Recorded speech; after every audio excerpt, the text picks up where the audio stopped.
Creepy Uber driver. I had just finished my shift working as a receptionist for a gym. I worked the opening shift, so I was there from 4:30 a.m. until around 11 a.m.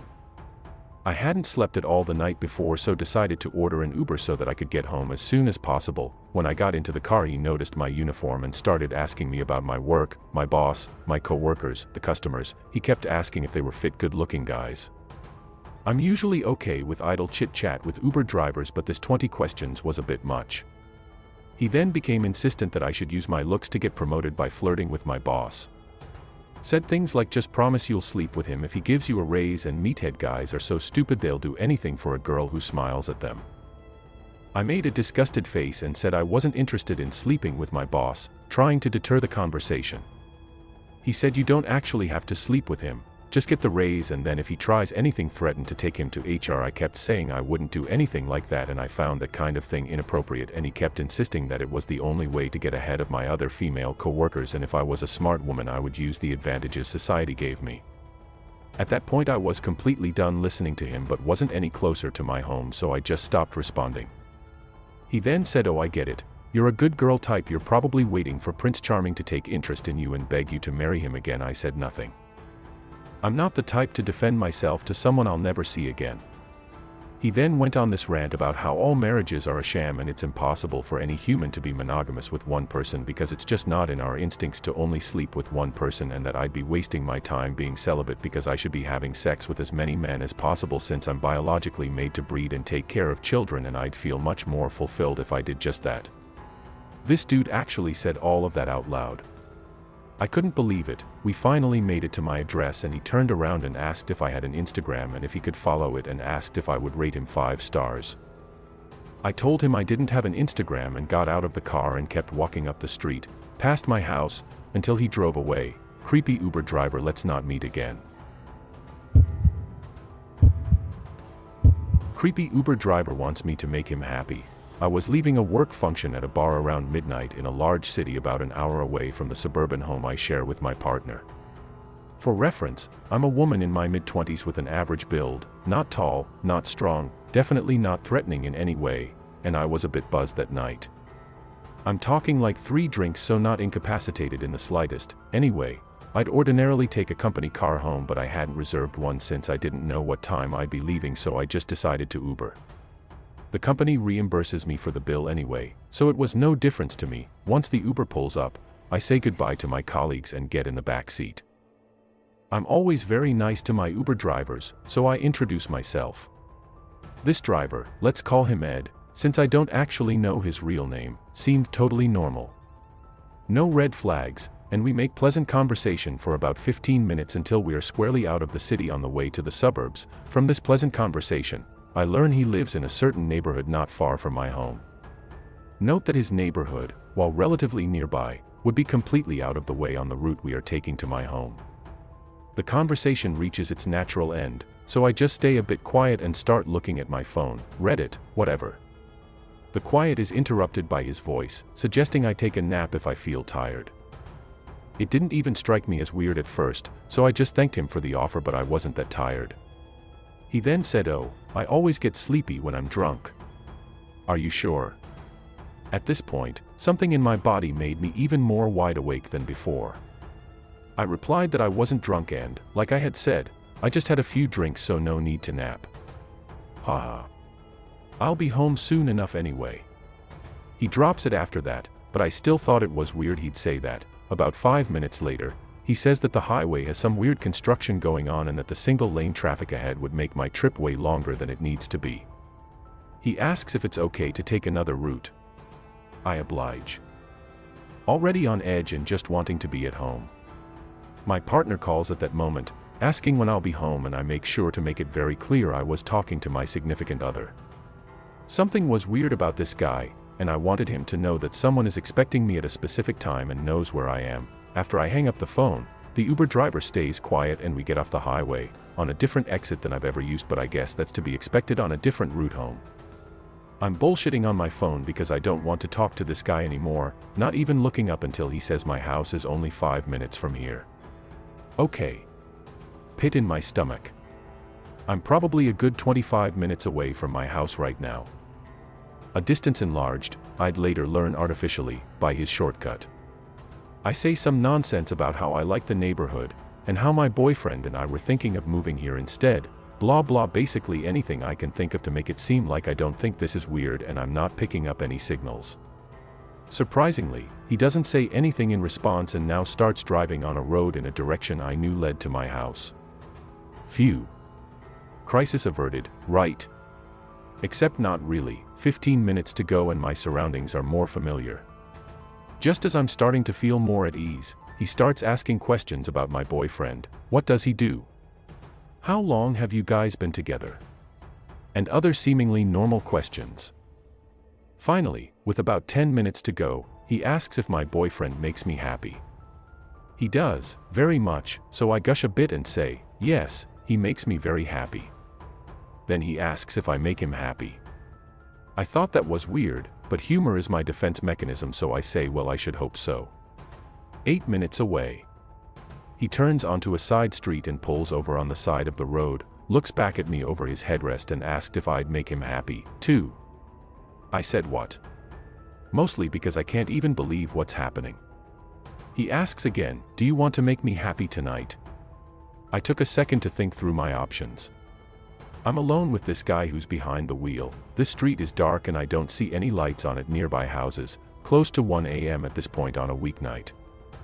And I don't know what the hell this guy has in the car. I default to the response many women know to be the true barrier to men's advances. I don't think my boyfriend would like that very much. His weird grin falls away from his face, and he says he doesn't have to find out. Come on, make me happy. I know a few ways you can start. I tell him my boyfriend is expecting me home any minute, and besides I love him, I don't want to hurt him. Can you please just take me home? I carry a small knife and a little canister of mace, but all I could think of was to appeal to this guy's sensitive side. Somehow, it worked and he didn't say another word after that. Just turned back around and silently drove me home.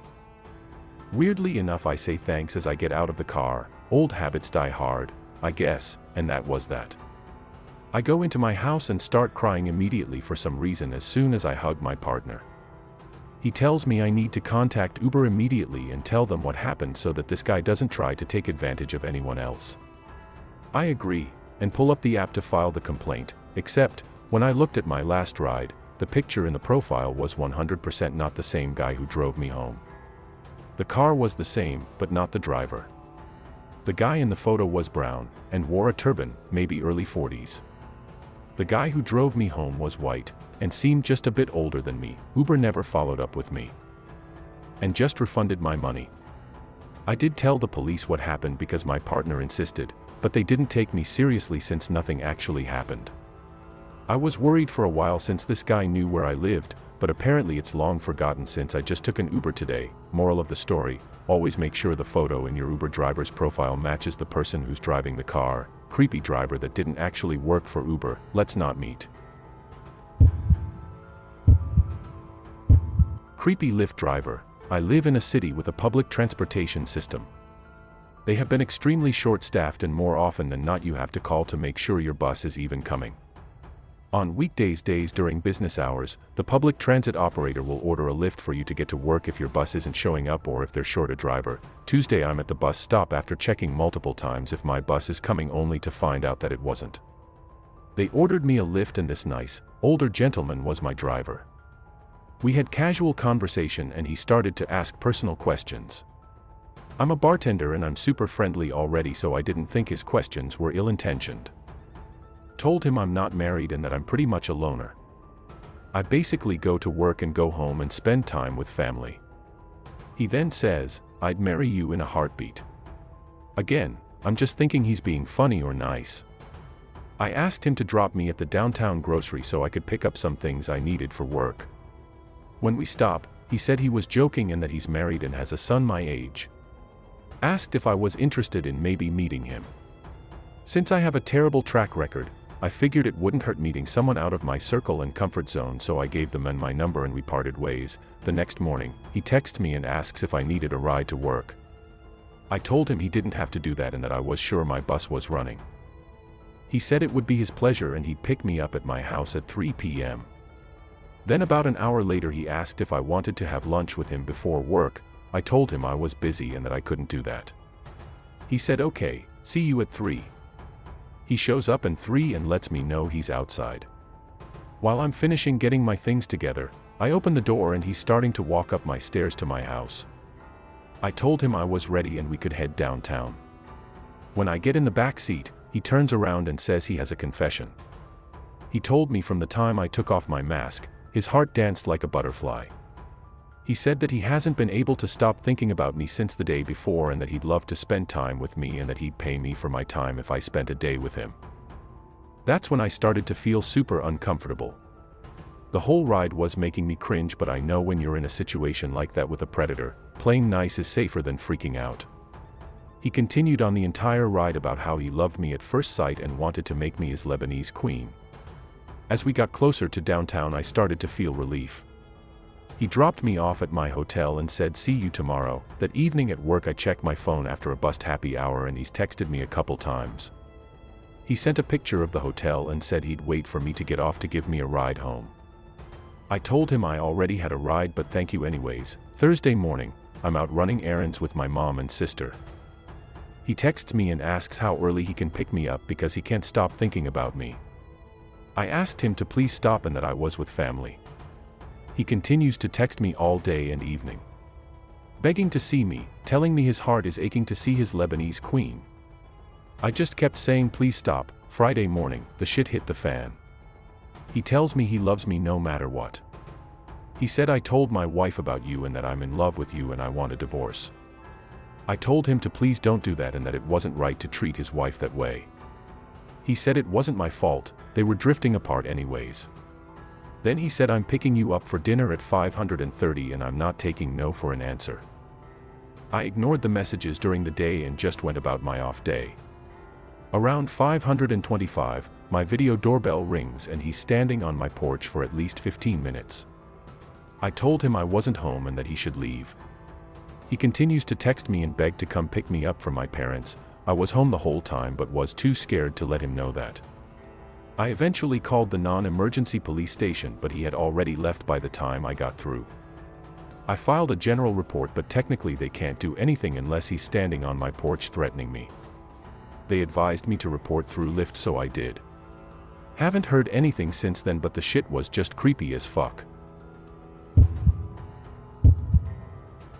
Christmas Eve Lyft ride nightmare. So, for context, I'm a 22-year-old male, and I live in a large city in the Midwest. Now, I drive for Lyft while putting myself through trade school.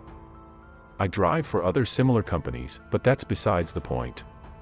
I have many horror stories from those as well, but I'll tell those another time. It was Christmas Eve 2020. I was out running Lyft for a few hours before heading to my mom's with my new baby and wife. Nothing special going on for the night. Just the usual. I get a ride request. It was a pickup from this kinda lower income apartment complex. No big deal. I arrive, and I find my passenger. He has all his belongings. Several boxes of stuff. Now, my car is a 2006 Chevy Impala, so it's not too big. We get all his stuff loaded up, barely, and are on our way. During the ride he's crying saying his girlfriend was cheating on him, and he had walked in on them earlier that night. He couldn't stay there because it was her name on the lease. So, I was taking him to a hotel. Now, in my city, we have a street that is well known for having vices. Hookers, drugs, gangs, weapons, and shady motels. The works. We get to the motel, he asks me to wait for him to check in and get his key. No problem man, I say. I'll confess, I break the rules a little when it comes to Lyft. I have a gun hidden in a concealed holster secured to the underside of my driver's seat for protection. Reason being, driving Lyft and other contract apps, I've had knives and guns pulled on me, as well as people have tried to fight me, rob me, and all kinds of other things. But, like I said, another time, this motel was on that street I mentioned before.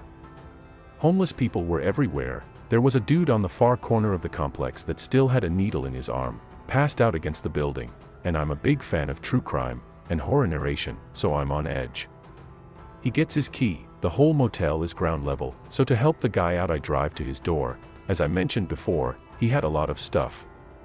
So, I started to help him unload his stuff. While on my second trip getting stuff, I saw a guy come out of a room just to the south of my car, followed by two ladies. They came up to the room I was next to, not my passenger. One of the ladies pounded on the door, then opened it. That's when I saw the guy raise a fucking shotgun up out of his long coat and storm into the room. The two ladies followed his, slamming the door behind them. Following, I heard a lot of yelling and shouting. I was just waiting for shots to ring out. Out of nowhere my passenger came up behind me. "I can take this, man, go ahead and take off. Have a Merry Christmas." And he gave me a cash tip. I didn't even notice he took the boxes out of my hands or slid a $5 bill in my pocket. I was frozen. I knew what may have been going down in that room. I had to leave, or at least get to where I could get my gun. I know the guy and both ladies saw me, and I know they knew I saw the gun. I had to get out of there. You know, no witnesses. I got in my car, and sped away quickly. I got a block or so away and called the cops. I have them every detail. After I got off the phone with the police, I signed out a lift. I hadn't made much money, but I was done. I got a call later that night. The cops investigated. They never found the gunman or the women. They never answered the door I saw them come out of. And the occupants of the room they went into said nothing had happened, and that I was full of shit. Well, I know what I saw, so, to the gunman I saw with the shotgun, who I'm sure was making a statement to someone about a debt, let's not meet again. Lyft late at night. Just to give you a bit of background, I'm female and I drive for Lyft at night. I'm on the shorter side at 5 feet 4 inches tall and have been driving for nearly 6 months. I tend to drive downtown Denver, especially on weekends when there is the most money to make.